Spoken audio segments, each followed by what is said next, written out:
SP hospital নিবেদিত সুস্বাস্থ্য প্রতিদিন দেখবার জন্য। আপনাদের সঙ্গে আছি আমি ডাক্তার ফাহিম আহমেদ রূপম। দর্শক, আপনারা জানেন যে সুস্বাস্থ্য প্রতিদিন অনুষ্ঠানে আমরা বিভিন্ন ধরনের ব্যথার কারণ, ধরন, রোগীদের কী ধরনের চিকিৎসা পদ্ধতি, বিশেষ করে আধুনিক চিকিৎসা পদ্ধতি কি আছে এবং অপারেশন ছাড়াই আপনারা কিভাবে ব্যথাবিহীন ভাবে থাকতে পারেন সেই বিষয়গুলো নিয়ে আমরা এই অনুষ্ঠানে আলোচনা পরামর্শ দিয়ে থাকি। দর্শক, আজও অপারেশনবিহীন কোমর, হাঁটু ব্যথা, ঘাড় ব্যথা, এটার আধুনিক চিকিৎসা নিয়ে এবং আপনাদের প্রশ্নের উত্তর দেওয়ার জন্য আজ আমরা উপস্থিত হয়েছি। দর্শক, এই বিষয়ে কথা বলার জন্য এবং আপনাদের প্রশ্নের উত্তর দেওয়ার জন্য আজ আমাদের সেটে সরাসরি উপস্থিত হয়েছেন আমাদের দেশের একজন খ্যাতিমান বাত, ব্যথা, প্যারালাইসিস এবং রিহ্যাব বিশেষজ্ঞ। আসুন পরিচিত হয়ে নিই আজকের অতিথির সঙ্গে। উপস্থিত আছেন এসপি হসপিটালের চেয়ারম্যান ও চিফ কনসালটেন্ট এবং Dhaka college of physiotherapy associate professor doctor S Chakraborty. Doctor S Chakraborty, আপনাকে আমন্ত্রণ জানাচ্ছি অনুষ্ঠানে। ধন্যবাদ আপনাকে। দর্শক, আপনারাও আমাদের সাথে যুক্ত থাকবেন এই অনুষ্ঠান চলাকালীন সময় টিভি কলেজের নাম্বার আসছে, সেই নাম্বারে আপনারা ফোন করবেন, আমাদের আজকের অতিথি আপনাদের প্রশ্নের উত্তর দেবেন। আসুন আজকে আমাদের আলোচনাটি শুরু করি। ডাক্তার এস চক্রবর্তী, কোমর ব্যথা আমাদের দেশের একটি অন্যতম সমস্যা। শিশু কিশোর থেকে নিয়ে শুরু করে বৃদ্ধদের এই সমস্যা অনেকে আক্রান্ত হয়। আমি একটু জানতে চাইবো যে অল্প বয়সে যাদের কোমর ব্যথা হয় তাদের এই কী কারণে তাদের এই সমস্যাটা বেশি হয়ে থাকে? খুব সুন্দর প্রশ্ন। আসলে অল্প বয়সে হওয়ার একটা কারণ হচ্ছে মেকানিক্যাল ব্যাক পেন হওয়ার সম্ভাবনা সব থেকে বেশি, প্যাথোলজি হওয়ার চান্স খুবই কম। আমরা জানি কোমরের দুইটা কারণে, একটা মেকানিক্যাল ব্যাক পেন, একটা pathological back pain. Mechanical back পেনের মধ্যে অন্যতম হচ্ছে পিএলআইডি, যেটা আমরা খুবই এখন কিন্তু কমন একটা term, PLID, prolapse lumbar intervertebral disc, অনেকে যেটাকে সায়াটিকা নামে, রাইট, সায়াটিকা মানে পিএলআইডি ডিসপ্রলাপস হয়ে সায়াটিক নার্ভে চাপ দিয়ে তখনই সায়াটিকা হচ্ছে। অ্যাকচুয়ালি এটার মূল ডায়াগনোসিস বলা হয় পিএলআইডি। যে যেটাই বলুক, এটা পিএলআইডি হচ্ছে মূল টার্ম। পিএলআইডি মানে ডিসপ্রলাপস, যেটা বের হয়ে যাচ্ছে, এবং এটা নিয়ে কিন্তু সবাই সাফার করছে। ছোট ছোট করে ব্যথা আস্তে আস্তে বাড়তে থাকে, যত ওষুধ খায় তত ব্যথা বাড়তে থাকে, যত ইনজেকশন দিচ্ছে ব্যথা বেড়ে যাচ্ছে। কেউ ইনজেকশন দিচ্ছে, কেউ ওষুধ খাচ্ছে, কেউ থেরাপি দিচ্ছে, কেউ সার্জারি যাচ্ছে, ভালো হচ্ছে না। কেউ আবার ভাবছে যে রেস্ট নিলে ভালো হয়ে যাবে। হ্যাঁ, রেস্ট। আসলে কি, এটা ট্রিটমেন্টটা আমরা যেটা বলি যে ফেটে গেছে যেহেতু, যেমন হাড়ে যদি ফাটল ধরে, ওর কিন্তু অনলি ওয়ান ট্রিটমেন্ট, আপনাকে রেস্ট নিতে হবে উইথ যেটা আমরা বলি প্লাস্টার। যেটা হাড়ে যদি ফাটল হয়, কখনো প্লাস্টার, কখনো সিলিং, কখনো শুয়ে থাকা। তো মেরুদণ্ডে যখন ফাটল ধরে, এটা আসলে রেস্টের থেকে ফিজিওথেরাপি, যেটা রিহ্যাবিলিটেশন। অ্যাকচুয়ালি শুধু যদি বেড রেস্টে থাকা যায়, মানে কি বলবো, যে লং টাইম 42 দিন সময়, সো 42 দিন কেউ শুয়ে থাকে, তাহলে অনেকগুলো রিস্ক থাকে। রিস্ক ফ্যাক্টরগুলোর মধ্যে যেটা আছে, তার ব্রেন স্ট্রোক করতে পারে, হার্ট অ্যাটাক করতে পারে, ডিপ ব্যালেন্স থ্রম্বোসিস হতে পারে, হাত পায়ের মাসেল শুকায় যেতে পারে, উইকনেস ডেভেলপ করতে, পার্মানেন্ট ডিসএবিলিটি চলে আসছে। যে কারণে আমরা এখন এটা লেটেস্ট নিউ টার্ম যেটা আমি দিয়েছি, active bed rest, not complete bed rest. Active bed rest মানে পেশেন্ট বেড রেস্টে থাকবে উইথ অ্যাক্টিভিটিস, হোল অ্যাক্টিভিটিস, মানে বডির যে অ্যাক্টিভিটিস আমরা সারাদিন মুভমেন্টের মাধ্যমে করি, সমস্ত অ্যাক্টিভিটিস চলবে ওই ইনজুরি জায়গাটাকে অ্যাভয়েড করে। আচ্ছা। এবং এখানে নন ওয়েট বেয়ারিং এক্সারসাইজগুলো তার জন্য প্রযোজ্য। এক্সারসাইজ দুইটা, আমরা দুইটা ওয়েতে কিন্তু এক্সারসাইজ করি। আচ্ছা। একটা হচ্ছে ওয়েট বেয়ারিং এক্সারসাইজ, একটা নন ওয়েট বেয়ারিং এক্সারসাইজ। তো আমরা যখন হাঁটা চলা করি, এটাও কিন্তু একটা এক্সারসাইজ। আমি হাঁটছি, বসছি, নামাজ পড়ছি, গোসলে যাচ্ছি, টয়লেট, সবই কিন্তু এক্সারসাইজ হচ্ছে বডির। অল আর ওয়েট বেয়ারিং এক্সারসাইজ। যখন কি হচ্ছে, আমার মেরুদণ্ডের উপর ওয়েট পড়ছে, জেলটা বের হয়ে যাচ্ছে চাপের কারণে। ফলে কি হচ্ছে, কোমর ব্যথা ডিসপ্রলাপসের রোগীরা যে কাজটাই করতে যাক, তারা ব্যথা বেড়ে যাচ্ছে। কিন্তু যখন রোগী বেডে শুয়ে থাকবে, তখন কিন্তু আর লোড থাকলো না, আনলোডেড, যেটা আমরা নন ওয়েট বেয়ারিং এক্সারসাইজ। এটাতে কি হচ্ছে, তার এক্সারসাইজের মধ্যে মাসলকে বিল্ড আপ করা হচ্ছে, রেস্টের কারণে ওই জায়গাটা ন্যাচারালি হিলিং হয়ে যাচ্ছে, রিপেয়ার হয়ে যাচ্ছে, ফলে ভালো হচ্ছে। এই যে যারা ব্যথায় আক্রান্ত, বছরের পর বছর কষ্ট করছে, কোনো চিকিৎসায় কাজ করছে না, মেডিসিন কাজ করছে না, অনেকে ইপিডুরাল দিয়েছে, ইপিডুরাল কাজ করছে না, ব্যথা কিছু কমেছে, 7 দিন 10 দিন আবার বেড়ে যাচ্ছে, একটা দিচ্ছে, দুইটা দিচ্ছে, বলছেন 3 মাস দেন, কিছুতেই কাজ হচ্ছে না। কেন? ফাটল স্টিল আছে। সাময়িক ব্যথাটা কমে, কিন্তু পার্মানেন্ট সলিউশন না। পার্মানেন্ট সলিউশন হচ্ছে আপনাকে active bed rest with rehab physiotherapy, আচ্ছা, যেটা সঠিক ওয়েতে হতে পারে। এখন এই এক্সারসাইজগুলো আবার যে কোনো এক্সারসাইজ হবে না, কারণ এখানে কখনো ফ্লেকশন, কখনো এক্সটেনশন। যেখানে ফ্লেকশন লাগবে, যদি এক্সটেনশন দেওয়া যায়, তাহলে প্যারালাইসিস হয়ে যাবে। যেখানে এক্সটেনশন লাগবে, যদি ফ্লেকশন দেওয়া হয়, তা প্যারালাইসিস হয়ে যাবে, ডেঞ্জারাস। এই কারণে স্ট্রোক মানে প্যারালাইসিস, মানে সরি, আর ডিসপ্রলাপসের রোগীদের ফিজিওথেরাপি করতে গেলে অবশ্যই বিশেষজ্ঞ ফিজিওথেরাপিস্টের তত্ত্বাবধানে করতে হবে। আচ্ছা, অনেকগুলো আপনি সুন্দর কথা বলেছেন, অ্যাক্টিভ বেড রেস্টের কথা bed বলেছেন, নন ওয়েট বিয়ারিং এক্সারসাইজের কথা বলেছেন, এবং বললেন যে থেরাপিউটিক এক্সারসাইজ। Right. আমরা কিন্তু আমাদের মাথার মধ্যে এইটাই আছে, কোনো সমস্যা হলো, কোনো ব্যথা হলো, হাসি কাশি হলো, আমাদের ওষুধই খেতে হবে, ওষুধই হলো একটা কিন্তু চিকিৎসা। ওষুধে কিন্তু দেখা যাচ্ছে যে ওষুধ এবং ওষুধ ছাড়া আপনি দেখেন যত রোগী আছে 80% কিন্তু ওষুধ ছাড়াই ভালো হচ্ছে। রাইট। 20% ওষুধ আমাদের দরকার। যেমন প্রত্যেকটা রোগীরই কিন্তু এক্সারসাইজ দরকার, ওষুধ দরকার না সবার। Right. যেমন একজন ডায়াবেটিসের রোগী শুধু এক্সারসাইজ করে তাহলে কিন্তু ডায়াবেটিস মেডিসিন কমে যাবে, এমনকি ওষুধ না হলেও চলবে। এক্সারসাইজ করলে ব্লাড প্রেশার রোগীদেরও ব্লাড প্রেশার, তার মানে কি এই কিন্তু এক্সারসাইজটা হতে হবে সিস্টেমেটিক্যালি, কারেক্ট, ডিসিপ্লিন ওয়াইজ। আমরা কিন্তু এই সিস্টেম এবং ডিসিপ্লিনটা না জানার কারণে বিপদগ্রস্ত হচ্ছি। এই পরামর্শগুলোই তো আপনারা রোগীদের দিয়ে থাকেন। অনেক কনসালটেন্ট লিখে দেয় আপনি ব্যায়াম করেন, আর রোগী কোন ব্যায়াম করবে, ব্যায়ামটা কে শিখিয়ে দিচ্ছে সেটা হচ্ছে বিষয়। যিনি ব্যায়াম শিখিয়ে দিচ্ছেন তিনি ব্যায়ামের উপর এক্সপার্ট কিনা সবাই কিন্তু বুঝে না। হ্যাঁ, একজন অর্থোপেডিক্স ব্যায়াম শিখাই দিতেই পারে, কিন্তু সেটা কিন্তু কাজে লাগবে না, ডেঞ্জারাস হতে পারে।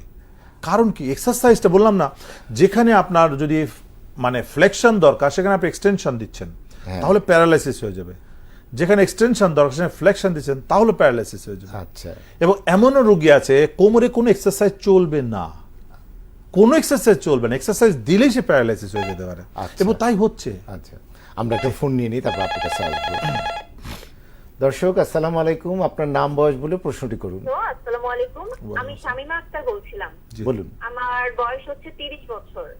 আমি একজন স্কুলের শিক্ষিকা।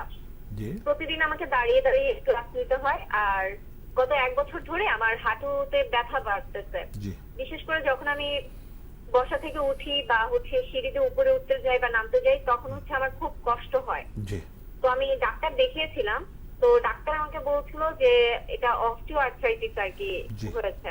তো আমার প্রশ্ন হচ্ছে, এখন এই অবস্থায় আমি কি কোনো ফিজিওথেরাপি বা কোনো এক্সারসাইজ আছে যেটা নিলে আমার অপারেশনটা আমি এড়াতে পারবো? জি। আপনার ওজন কত কেজি? 45 কেজি। 45 কেজি ওজন? জি জি, থ্যাংক ইউ। আমরা সুন্দর প্রশ্ন দেখেন। এখন আসেন, দেখেন খুব চমৎকার একটা প্রশ্ন করেছেন। 45 কেজি ওজন, সিঁড়িতে উঠতে গেলে কষ্ট হচ্ছে, নিচে বসলে উঠতে পারে না, আপনি কি ওজনের দোষ দিবেন? বয়স 30 বছর, ওনার অস্টিওআর্থ্রাইটিস হয়েছে না, এখানে রং ডিরেকশন। ওনার দিস ইজ মেকানিক্যাল প্রবলেম। ওনার এই 45 কেজি ওজনকে ক্যারি করার জন্য আমাদের পায়ের শক্তি থাকতে হবে কমপক্ষে 90 কেজি। ওনার পায়ের শক্তি আছে দেখেন 40 কেজি, তাহলে 50 কেজি ইমব্যালেন্স। এটাকে আমরা ওভারওয়েট বলবো না, কারণ ওয়েটটা হচ্ছে আপেক্ষিক। ওভারওয়েট টার্মটা একটা ফেক টার্ম। ওভারওয়েট বলতে আমরা কিছুই বুঝি না, ওভারওয়েট আমরা বলি না, আমরা বলি ইমব্যালেন্স। কারণ 45 কেজি, সেও কিন্তু 50 কেজি ইমব্যালেন্স হয়ে রয়েছে। তার মানে তাকে যদি সুস্থ হতে হয় তাহলে এখন 50 কেজি পায়ের শক্তি বাড়াতে হবে। This is the treatment. ওনার পায়ের শক্তি 90 কেজিতে নিয়ে আসেন, উনি দৌড়াইতে পারবে, ওনার কোনো ব্যথা থাকবে না, দৌড়তে 5 তলা উঠতে পারবে, উনি নিচে বসে নামাজ পড়তে পারে ইজি। ওনার পায়ের শক্তি কমে যাচ্ছে আস্তে আস্তে, ওনার হাঁটুর কার্টিলেজ ভেঙে যাচ্ছে, এটাকে বলছে osteoarthritis. This is not osteoarthritis but also osteoarthritis, কি ট্রমাটিক আর্থ্রাইটিস। এখন অস্টিওআর্থ্রাইটিস বলে আপনি ওষুধ দিতে থাকেন, জীবনও ভালো হবে না। আপনি ক্যালসিয়াম দিবেন, যাই দেন, ওজন আস্তে আস্তে বেড়ে যাবে, কেন তার ফাংশনাল অ্যাক্টিভিটিস কমে যাচ্ছে। এটাকে আমরা বলবো ফাউন্ডেশন দুর্বল, বডির ফিটনেস ফল করেছে, লাইক আস রানা প্লাজা। রানা প্লাজার নতুন বিল্ডিং হওয়া সত্ত্বেও সে ভেঙে পড়ে গেল, কেন? কারণ তার ইমব্যালেন্স ছিল। তার 4 তলা ফাউন্ডেশন 9 তলা করেছে, বা 5 তলা ফাউন্ডেশন 9 তলা করেছে, যেখানে ইমব্যালেন্স ওভার ওয়েট দিয়েছে, যার ফলে ভেঙে চলে পড়ে। তো দর্শক, আমি আপনাকে সাজেস্ট করবো যে আপনার এখানে জাস্ট ফিজিওথেরাপি একমাত্র সলিউশন। ফিজিওথেরাপির মধ্যে কিছু এক্সারসাইজ আপনাকে করে মাসেলকে বিল্ড আপ করতে হবে। অবশ্যই একজন ফিজিওথেরাপি বিশেষজ্ঞের কাছে যেতে হবে। মাসেলকে শক্তিশালী করে আপনার মাসেল পাওয়ার অবশ্যই 90 কেজিতে নিতে হবে, যেহেতু 45 কেজি বডির ওয়েট এবং বয়স 30 ইয়ার্স। সো এখানে ডাবল না হলে ওনার ফিউচার ওনার আরো খারাপের দিকে চলে যাবে। এখানে যদি বয়স যদি 80 বছর হতো আর ওজন যদি 50-60 কেজি হতো, পায়ের শক্তি 50-60 হলেই চলতে পারতো, সমান সমান। কারণ 60-80 বছরের একজন বৃদ্ধ বা বৃদ্ধার কিন্তু functional activities not must, but একজন 30 বছরের মেয়ে, ওনাকে কিন্তু অনেক ফাংশন করতে হবে। ওনার ঘরের কাজ করতে হবে, বাইরে অফিস করতে হবে, হাঁটতে হবে, বাচ্চা মানুষ করতে হবে, নানান কাজ করতে হবে। সো ওনার পাওয়ার লাগবে। যেমন একটা বাসের পাওয়ার, একটা ট্রাকের পাওয়ার, একটা প্লেনের পাওয়ার কিন্তু এক না। রাইট। কিভাবে পাওয়ারটা বাড়াবেন, কিভাবে আপনার এক্সারসাইজ বা লাইফস্টাইলের পরামর্শ দিবেন এই রোগীর ক্ষেত্রে এবং এই ধরনের রোগীদের ক্ষেত্রে জানতে চাইবে। আরেকটা ফোন নিয়ে নিচ্ছে। দর্শক সালাম আলাইকুম, আপনার নাম বয়স বলে প্রশ্নটি করুন। আসসালামু আলাইকুম স্যার, কেমন আছেন? আমি রাকিব হাসান বলছিলাম। জি ভালো আছি আমরা। স্যার আমার বয়স 32 প্লাস। আমার একটা সমস্যা নিয়ে আমি আপনাকে ফোন করেছি। আমার সমস্যাটা হচ্ছে স্যার, আমার কোমরে আগে টান লাগছে, ধীরে ধীরে ব্যথাটা এখন হাঁটুর দিকে নামতেছে। আমি একটা রিপোর্ট করিয়েছিলাম, তখন ডিস্কের কথা বলেছিল। এই ব্যথাটা উঠানামা করাটা কি কোনো সিরিয়াস কিছু বোঝায় স্যার? এই আমার একটা প্রশ্ন ছিল আপনার কাছে। জি ধন্যবাদ। আমরা অল্প কথা উত্তর দিয়ে একটা ব্রেকে যাব। হ্যাঁ দেখেন, আসলে ওনার যেটা ডিসপোলাপস হয়ে আছে, এই disc prolapse long time back pain, bilateral both knee joint পেনের কারণ। সো কোমর ব্যথা বেশি দিন রাখলে হাঁটু নষ্ট হয়ে যাবে। এটা দোষ হচ্ছে কোমরের। কোমরকে থেরাপির মাধ্যমে এটা মাসলকে স্ট্রং করতে হবে, ডিসপোলাপসটাকে রিপেয়ার করতে হবে। দর্শক আমি আপনাকে সাজেস্ট করবো যে আপনি একজন ফিজিওথেরাপি স্পেশালিস্টের পরামর্শ নিয়ে কিছু এক্সারসাইজ শিখে নেবেন, অথবা ফিজিওথেরাপি ওনার কাছে গিয়ে থেরাপি দিবেন। 3 থেকে 4 সপ্তাহ ট্রিটমেন্ট করলে ইনশাল্লাহ পার্মানেন্ট মানে সুস্থতা বোধ করবেন। ধন্যবাদ আপনাকে। আপনারা কিভাবে রোগীদের থেরাপিউটিক এক্সারসাইজের পরামর্শ দেন, কিভাবে তাদের ফলো আপ করেন এবং কোন রোগীর জন্য কোন ধরনের এক্সারসাইজের কথা বলেন তা জানতে চাইবে একটি বিরতির পরে। ব্যায়ামগুলো আপনারা কি দেখান, কিভাবে অ্যাসেস করেন? অ্যাকচুয়ালি ফিজিওথেরাপিটা হচ্ছে মূলত কিছু সাজেশন, সবকিছু মিলে ফিজিওথেরাপি কাজ করে। ফিজিওথেরাপি একটা ন্যাচারাল ট্রিটমেন্ট, এটা সৃষ্টিকর্তার মেড। মানে যদি বলা হয় ফিজিওথেরাপির আবিষ্কার কে করছে, এটা সৃষ্টিকর্তার। মানব জীবন যেদিন শুরু হয়েছে সেদিন থেকে ফিজিওথেরাপি। আমরা কিন্তু অলওয়েজ থেরাপির মধ্যেই চলি। যেমন দাঁত ব্রাশ করা একটা প্যাটার্ন থাকে, একটা প্যাটার্ন আছে। উল্টা প্যাটার্নে কিন্তু দাঁত ব্রাশ হবে না। আপনি যদি উল্টা পাল্টা করেন দাঁতে খোঁচা লাগে, তারপর ঘা হয়ে যায়, ঠিক আছে? ঠিক তাই ফিজিওথেরাপির প্যাটার্ন আছে যে এক একটা অসুখের জন্য এক একটা, যেটা আমরা বলি থেরাপিউটিক আছে, এক একটা এক্সারসাইজ দেওয়া হয় এবং এটা মেডিসিনের মতো। যেমন ব্যাক পেনে যদি ডিসপোলাপস থাকে পোস্টেরিয়র ডিরেকশনে, তাহলে 4টা এক্সারসাইজ তার জন্য প্রয়োজন।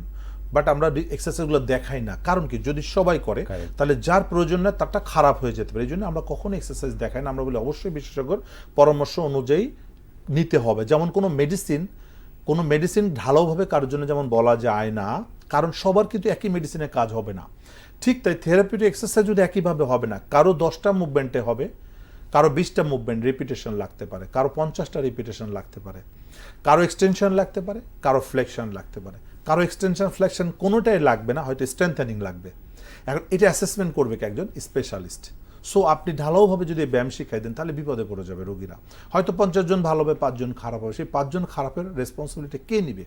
যে কারণে আমি কখনোই ইউটিউব বলেন, মিডিয়া বলেন, কখনোই আমি এক্সারসাইজ দেখাই না। অনেকে এক্সারসাইজ দেখায়, বাট এক্সারসাইজটা হতে পারে educational but not treatment. Correct. কিন্তু এটাকে কেউ বলে দেয়, এই যে আমাদের দেশে দেখেন প্রচুর পরে ইউটিউবে এক্সারসাইজ শিখিয়ে দিচ্ছে, এটা কিন্তু ডেঞ্জারাস। এবং এখান থেকে প্রচুর মানুষ ক্ষতিগ্রস্ত হচ্ছে, প্রচুর ক্ষতিগ্রস্ত হচ্ছে। কারণ এগুলো অবশ্যই লিখে দেওয়া উচিত, দিস ইজ এডুকেশনাল। আমি দেখলে বুঝতে পারবো কোনটা রাইট কোনটা রং। যেমন বিদেশে এক্সারসাইজ কিন্তু তারা দেখায়, বাট দিস ইজ এডুকেশনাল।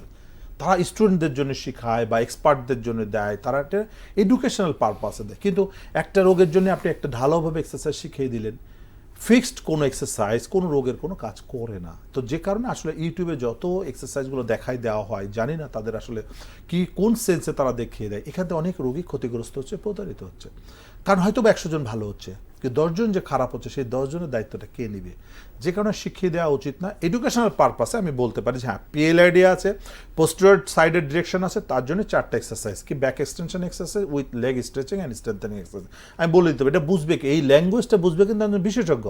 তখন সে বুঝবে হ্যাঁ তাহলে পিএলআইডি পোস্টেরিয়র মানে কোনটা, তাহলে পোস্টেরিয়রটা আপনার কে বুঝবে যে পোস্টেরিয়র সাইড, রোগী তো আর বুঝবে না হোয়াট ইজ পোস্টেরিয়র। পোস্টেরিয়র ডিসপোলাপস আছে কিনা এটা অ্যাসেসমেন্টের মাধ্যমে বুঝতে হবে। তো অ্যাসেসমেন্ট কে জানে? একজন বিশেষজ্ঞ, অথবা একটা এমআরআই বলে দিবে এটা কোন ডিরেকশনে আছে। তো এই যে জিনিসগুলা আসলে এক্সারসাইজ করলেই ভালো হবে না, শুড বি প্রপার হতে হবে। এবং এটা ইন্ডিভিজুয়ালাইজ হবে এবং প্রত্যেকটা রোগী এটা আলাদা করবে। আমরা একটা ফোন নিয়ে নিচ্ছি। দর্শক আসসালামু আলাইকুম। ওয়ালাইকুম আসসালাম। বলুন। নাম বলে প্রশ্নটি করুন। আমার নাম হচ্ছে মারিয়া। আমার সমস্যাটা মূলত আমার মায়ের বয়স 28 বছর। জি। তো ওনার অনেকদিন ধরে ডায়াবেটিসের সমস্যা আছে, এত ওজনটা অনেক বেশি আছে। তো গত কয়েক মাস ধরে কোমরে ব্যথা ছিল, তো ব্যথা এখন পা পর্যন্ত দিয়ে এখন পায়েও ব্যথা করে। আচ্ছা আচ্ছা। তো হাঁটুর ব্যথা আবার এর ভিতরে আছে। তো ওনার অনেক হাঁটার সমস্যা হয়। তো ওনার এমআরআই করা হয়েছিল, তো ওখানে টিএলআইডি ধরা পড়ছিল। তো এখন আমরা চাচ্ছিলাম যে এটার কোন চিকিৎসাটা নেওয়া জরুরি আমাদের। জি, ওনার ওজন কত কেজি? ওনার ওজন হচ্ছে 65 কেজি। বয়স কত? আমার বয়স 48 বছর। 48 বছর। জি, ডাক্তার কি বলেছে? কোন ট্রিটমেন্ট সাজেশন করেছে? হচ্ছে পিএলআইটি ধরা পড়তে এতটুকুই বলেছে। চিকিৎসা কি দিয়েছে? চিকিৎসা দিয়েছে কি? চিকিৎসা আমরা এখনো পর্যন্ত নাই। উনি কি হাঁটাচলা করতে পারে? না, ওনার হাঁটাচলা করতে কষ্ট হয়। আচ্ছা, সমস্যা নেই, আমরা প্রশ্ন উত্তর। দেখেন, ওনার কিন্তু ডিসপ্রলাপস আছে, একটা রোগী অলমোস্ট বেড রিডেন্ট, সো মুভমেন্ট করতে পারছে না। তাকে হসপিটালাইজেশন ছাড়া ফিজিওথেরাপি দেওয়াটা একদম উচিত না। কারণ সে যাবে কি করে, আসবে কি করে। এবং এই রোগীর ডিসপ্রলাপস আছে, পিএলআইডি আছে। এখন পিএলআইডিটা কিন্তু কোন ডিরেকশনে আছে এটা কিন্তু এমআরআই দেখলে বোঝা যাবে, অথবা যখন অ্যাসেসমেন্ট করবো আমরা তখন বোঝা যাবে। তাহলে তার এক্সটেনশন মানে এক্সারসাইজগুলো কি হবে তখন সাজেশন করতে হবে, কত রিপিটেশন হবে, কতবার হবে। দেন রেস্টে থাকলে তার যে পিএলআইডিটা আছে সেটা রিপেয়ার হয়ে যাবে। এই সময় এক্সারসাইজের মাধ্যমে জেলটাকে ভিতরে পুশ করতে হবে, মাসেলগুলোকে বিল্ড করতে হবে যেন সারাউন্ডিং মাসেলগুলো স্ট্রং থাকে, এবং 3 থেকে 6 সপ্তাহ সময় লাগে এটা পুরোপুরি সুস্থ হতে। এবং আমরা বলি যে 42 দিন কষ্ট করবেন, 42 বছর ভালো থাকবেন। কারণ একবার জোড়া নিলে এটা আর ফার্দার ইনজুরি হয় না। কারণ এই ইনজুরিটার হিস্ট্রিটা কিন্তু আরও 15 বছর আগে, 20 বছর আগে থেকে রোগীদের জিজ্ঞাসা করলে বলবে যে হ্যাঁ স্যার ঠিকই আছে, 15-20 বছর আগে ধরে আমার ছোট ছোট ব্যথা ছিল। ছোট ছোট ব্যথা এখন তাকে বিছনা সজ্জা করে দিয়েছে। যেমন রানা প্লাজা ভেঙে গেল, একদিনে কিন্তু বিল্ডিং ভাঙে নাই, অনেক দিন ধরে ছোট ছোট ইনজুরি হতে হতে হতে একদিন সে কলাপস করেছে। ঠিক তাই কোমর ব্যথা রোগীর একদিনে এত বড় ইনজুরি হয় না যদি অ্যাক্সিডেন্ট না করে। একমাত্র গাছ থেকে পড়ে গেল, রিক্সা থেকে অ্যাক্সিডেন্ট করো, তাহলে তো। আদারওয়াইজ কোনো রোগী দেখবেন যে হঠাৎ করে কখনোই কোমর ভেঙে যেতে পারে না। তো দর্শক, আমি সাজেস্ট করবো ওনাকে অবশ্যই হসপিটালে ভর্তি রেখে 3 থেকে 4 সপ্তাহ ওনাকে ফিজিওথেরাপি চিকিৎসা দিলে ইনশাল্লাহ সম্পূর্ণ সুস্থ হয়ে যাবে, এবং টোটাল 42 দিন বাকিটা বাসায় নিজে খুললেই হবে। অবশ্যই এসপি হসপিটালে আসতে পারেন, এখানে আমাদের এই রোগীদের জন্য চমৎকার সুন্দর ব্যবস্থা আছে। ধন্যবাদ আপনাকে। বসে থাকা না, মানে ওই সমস্ত রোগীরা অনেক সময় একটু হতাশ হয়ে যায়, আশা ছেড়ে দেয়, ভাবে যে ব্যথা তো ভালো হচ্ছে না। আমরা আসলে গ্যারান্টি দিয়ে বলতে পারি যে কোমর ব্যথা সঠিক রোগ নির্ণয় করে সঠিক চিকিৎসা দিলে 100% ভালো হয়। এখন আসেন, সঠিক রোগ নির্ণয় কিন্তু সিম্পল ব্যাপার। যেমন যে এমআরআই করেছে, তার পিএলআইডি ধরা পড়েছে। পিএলআইডি মানে 42 দিনের চিকিৎসা, 42 দিন চিকিৎসা 42 বছর ভালো থাকবেন। অথবা এমআরআই করে আপনি টিউমার পেয়েছেন, টিউমার অপারেশন লাগবে কি লাগবে না সার্জন বলে দিবে। অপারেশন, আপনি এমআরআই করে ক্যান্সার পেয়েছেন, ক্যান্সার ট্রিটমেন্ট করেন, ভালো হয়ে যাবে। সো হতাশ হওয়ার কিছু না। আর যেটা আমরা বলি মেকানিক্যাল প্যাথোলজিক্যাল যে ব্যাক পেইনটা, এটার পার্সেন্টেজ খুবই সীমিত। আচ্ছা, খুবই সীমিত। আপনি 1% বললেও ভুল হবে, এতই কম প্যাথোলজি। বাট মেকানিক্যাল হচ্ছে সব। তার মধ্যে পিএলআইডি অন্যতম, এর পাশে লিস্থেসিস আছে। পিএলআইডি বিভিন্ন ডিরেকশনে যেতে পারে। এই কারণে দেখা যায় যে অনেক জায়গায় রোগীরা ফিজিওথেরাপি দিচ্ছে মাসের পর মাস, বছর, ভালো হচ্ছে না, কারণ সঠিক ডিরেকশন হচ্ছে না। যেমন অনেকে আছে দেখবেন যে একই মেডিসিন খাচ্ছে, ডোজ কম বেশির কারণে কাজ হচ্ছে না। যখনই ডোজটা প্রপার হয়ে গেল তখনই সে আবার সুস্থ হয়ে যাচ্ছে। আর যারা একটু বয়স্ক রোগী, আমি মিন করতে চাচ্ছি 65-70 বা তারও বেশি বয়স, মাল্টিপল হেলথ প্রবলেম আছে, diabetes, blood pressure, cholesterol, heart disease, তাদের এই ধরনের ব্যথার রোগীদের ওই বাকি ডিজিজগুলো ম্যানেজ করে ব্যথা ম্যানেজ। দেখেন, এটাই তো একজন ফিজিওথেরাপি বিশেষজ্ঞকে সব ব্যাপারে কিন্তু তার নলেজেবল থাকতে হবে। কারণ ট্রিটমেন্ট করার জন্য কিন্তু স্পেশালিস্ট হতে হয় না, আপনাকে সব বিষয় জেনেই কিন্তু সুপার স্পেশালিস্ট হতে হবে। কারণ কি, আগে যেমন ক্রিকেট টিমে কিন্তু ব্যাটসম্যান শুধু ব্যাটিংই জানতো, বোলিং জানতো না। এখন কিন্তু অলরাউন্ডার না হলে ব্যাটসম্যান হওয়া যায় না। আমি ন্যাশনাল টিমে ছিলাম। ঠিক তো, একজন চিকিৎসক হতে গেলে সব বিষয়ে আপনাকে ভালো জ্ঞান থাকতে হবে। কারণ আপনি একটা রোগীর কোমর ব্যথার চিকিৎসা করবেন, তার যদি কিডনির প্রবলেম থাকে তো সেই প্রবলেমটা কে সলভ করে জানতে হবে। তার মানে একজন কিডনি স্পেশালিস্টকে আপনার শরণাপন্ন হতে হবে। যদি তার প্রবলেম না থাকে, আপনি একজন কিডনি বিশেষজ্ঞ নিয়ে এসে শুধু রোগীকে হ্যাজার্ড করবেন কেন? তার ডায়াবেটিস আছে কিনা সেটা জানতে হবে। তাহলে ডায়াবেটিসের জন্য কাকে ডাকতে হবে তাকে জানতে হবে। তার মানে কি, এটা টিম ওয়ার্ক। একটা রোগীকে একজন চিকিৎসক চিকিৎসা করে ভালো করতে পারে না। যার কারণে দেখেন এই ব্যথার রোগীরা ভালো না হওয়ার একটাই কারণ যে যার কাছে যায় সে শুধু একটা ট্রিটমেন্টই করে, বাকিটা কিন্তু সে দায়িত্ব নেয় না। যার ফলে রোগী 10 জন ডাক্তারের কাছে যায়, 10টা ট্রিটমেন্ট করতে হতাশ হয়ে যাচ্ছে। এই কাজটা সমাধান করার জন্য আমরা এসপি হসপিটালে কিন্তু এই টিম ওয়ার্ক কাজ করি। আমাদের এসপি হসপিটালে আপনি আসবেন, কোমর ব্যথার সাথে হাঁটু ব্যথার সাথে ঘাড় ব্যথার সাথে মাথা ব্যথা সবই থাকতে পারে, নো প্রবলেম। আপনার ডায়াবেটিস থাকতে পারে, আপনার কিডনির সমস্যা থাকতে, হার্ট ডিজিজ থাকতে পারে, থাকুক বা না থাকুক। থাকলে আমার বিশেষজ্ঞ আছে, না থাকলে প্রয়োজন নাই। তো আমরা সব চেক আপ করে কোন কোন ডাক্তার, আমরা টিম কাজ করি। আমরা আউটডোরে কিন্তু 3-4 কনসালটেন্ট রোগী দেখি আগে, তার রোগটা কিন্তু ভিজিট কিন্তু একটা, এটা বাংলাদেশে একমাত্র আমরা এসপি হসপিটালে করে থাকি। 3-4 কনসালটেন্ট দেখি, ভিজিট হলো একটা, 800 টাকা মাত্র ভিজিট নিয়ে আমরা রোগী দেখি। কেন দেখি? কারণ তার সব প্রবলেমগুলো আইডেন্টিফাই করার জন্য। আমাদের মেডিসিনের ডাক্তার আছে, তিনি দেখছেন, আমি আছি, আমার সাথে আরও 3-4 জন, সবাই মিলে দেখে রোগী আইডেন্টিফাই কি কি প্রবলেম আছে, কোন কোন চিকিৎসা তার লাগবে, রোগীকে বুঝে আমরা একসাথে রোগীর ট্রিটমেন্ট করি। যে কারণে এসপি হসপিটালে রোগী সম্পূর্ণ সম্পূর্ণ সুস্থ হয়ে পড়ে। যে রিহ্যাবিলিটেশন মানে কমপ্লিট সলিউশন, রিহ্যাবিলিটেশন মানে রোগী আবার সুস্থ হয়ে স্বাভাবিক জীবনে যেতে কর্মজীবনে পারে চলে তার যাবে অ্যাবিলিটি অনুযায়ী। অ্যাবিলিটি অনুযায়ী। দেশ এবং বিদেশের রোগীরা আপনার সাথে যোগাযোগ করলে এসপি হসপিটালে আসতে চাইলে কিভাবে তারা আসবে? দর্শক, SP hospital Shyamoli ring road, ওখানে আমি বসি সপ্তাহে 7 দিন, সকাল 10টা থেকে 2টা, বিকাল 5টা থেকে রাত 9টা।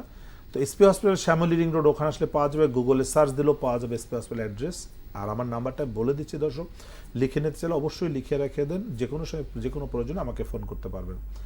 0179-355-7825। আমি আরেকবার বলছি, 0179-355-7825। এই নাম্বারে ফোন করে আমার সঙ্গে যে কোনো পরামর্শ নিয়ে কথা বলে সিরিয়াল দিয়ে আসতে পারবেন। ধন্যবাদ সকলকে। ডক্টর এস চক্রবর্তী, আপনাকে অনেক অনেক ধন্যবাদ। আপনার প্রতি রইল শুভকামনা। জি, আপনাকেও ধন্যবাদ। দর্শক, আপনারা যারা অনুষ্ঠানটি দেখলেন, যারা ফোন করলেন, তাদেরকে অনেক অনেক ধন্যবাদ জানাচ্ছি এবং আগামী বৃহস্পতিবার ঠিক একই সময় অর্থাৎ বিকাল 5টার সময় আবারও দেখা হবে অন্য কোনো বিষয় নিয়ে আলোচনা করার জন্য। এবং এই অনুষ্ঠানটি কিন্তু পুনর্প্রচার হবে আগামী দিন সকাল 7:30 প্রতিদিনই সকাল 7:30 আশা করি অনুষ্ঠানটি দেখবেন এবং কাউকে অনুষ্ঠানের লিঙ্কটা শেয়ারও করে দিতে পারেন যদি কারো কোনো উপকারে আসে। দর্শক, ব্যথা নিয়ে আর বসে থাকা না, ব্যথা মানেই হচ্ছে কি আপনার জীবন একেবারে ব্যথা নিয়েই যে সারা জীবন পার করে দিতে হবে, এই ধারণা থেকে আমাদের পুরোপুরি বেরিয়ে আসতে হবে। সঠিক ফিজিওথেরাপি চিকিৎসার মাধ্যমে, অপারেশনবিহীন চিকিৎসার মাধ্যমে, কোনো কোনো চিকিৎসা হয়তো বা একটু সময় লাগতে পারে, এর মাধ্যমে কিন্তু আমরা সুস্থ, স্বাভাবিক, কর্মক্ষম এবং আপনার অ্যাবিলিটি অনুযায়ী পুনরায় আপনার আগের জীবনে ফিরে যাওয়া সম্ভব এই চিকিৎসার মাধ্যমে। সবাইকে ধন্যবাদ জানাচ্ছি, শুভেচ্ছা।